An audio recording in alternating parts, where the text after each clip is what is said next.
সূরাতুন নাজমের মধ্যে আল্লাহ বলেন, বিসমিল্লাহির রহমানির রহিম, ওয়া মা ইয়ানতিকু আনিল হাওয়া।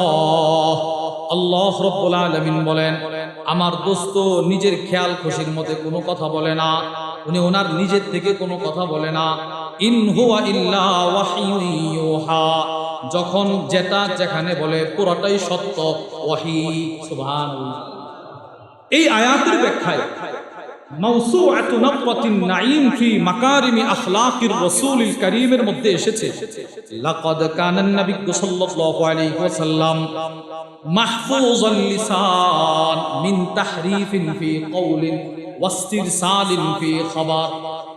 এই আয়াতের ব্যাখ্যায় বলা হয়, হুজুর সাল্লাল্লাহু আলাইহি ওয়াসাল্লাম গোটা 63 বছরের জিন্দেগিতে, নবুয়তের আগে নবুয়তের পরে যতটা কথা বলছে, একটা কথার ভিতরেও নবীজি উদল বদল করে নাই।